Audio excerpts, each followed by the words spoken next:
Hey guys, it's me Charlie. Today's date is December 18, 2011. It's a Sunday night.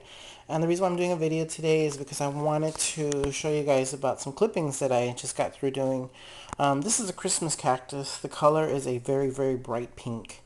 And I also have another Christmas cactus. This one is actually very white once it blooms.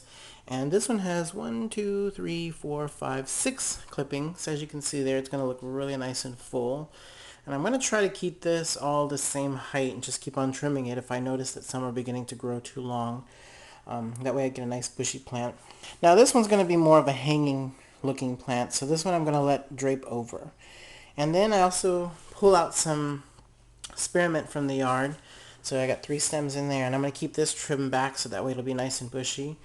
At the grocery store, I got a little clipping here. I can't remember the name of this plant, but I got that planted tonight. And then tonight I also took a clipping of the African violet. It's this color here.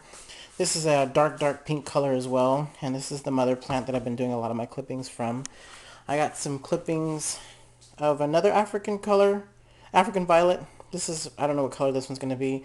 It's either going to be purple, light pink, it's going to be maroon or maroon and gold in it. I also have some white ones. I got a bunch of clippings here. Now these are firm, and that one's a little bit loose. This one's very firm. That has a lot of roots. As you can see, I'm touching it and it's barely wiggling.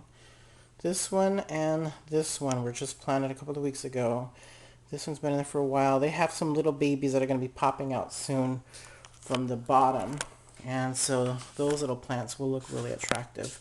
I'm only starting them in this pot because I'm either going to allow them to all 4 grow in here, and this is a good sized pot, and maybe be 4 different colors in this one pot, or if it doesn't work out and it gets too bushy, I'm going to have to take some of them out. I'll have to take them out of the pot. But typically an African violet plant, this is a regular sized pot you can see here, and it's going to have a lot. This one has 1 plant, but it's got a lot of leaf shoots in here. This one, same thing. There's going to be a nice cluster here, here, and here. So I'm either going to leave it in this pot or I'm going to let it grow out to the point where I can go ahead and pull it and separate it. So these are just some plants that I'm actually cloning, which means it'll be the identical plant as the mother plant.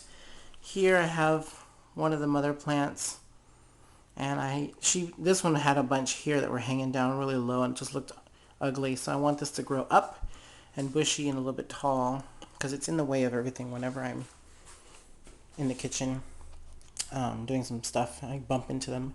This one here, the plant is huge. It's about 3 feet by 3 feet by 1.5 feet tall. So I did a lot of clippings on the lower branches so that way I can get some new ones started. Plus I really like this one a lot. It's kind of stringy and long.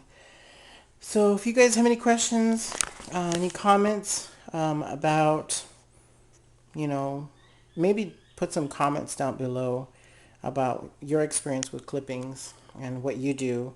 I like to start a lot of these in water, and I actually use fish tank water. It has good bacteria in there. This is an oxalotl setup that I have. I just grab the water from there. I never use chlorinated water from the sink because the chlorine will kill any bacteria, and these guys do need good bacteria. I don't use brand new soil. I don't buy potting soil from the store and put these guys in there because if you do, you could burn the new clippings. And the whole purpose of getting these clones to grow is for them to be in a substrate that helps build roots. So I use a rooting hormone to stimulate the roots.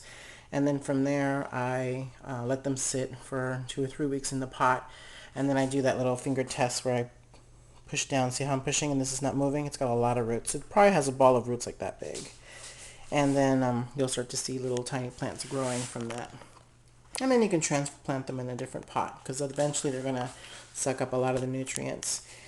And then from there, about 3 weeks later, I'll do either a Miracle-Gro, or if you have, like I do, red wigglers, I actually do worm tea and I'll feed them that, which is way better than Miracle-Gro. So we'll see how these guys look, and if you guys have any questions on what they look like in the future, leave a comment below on my front page and I'll do that. I'll do some updates. See you guys in the next video.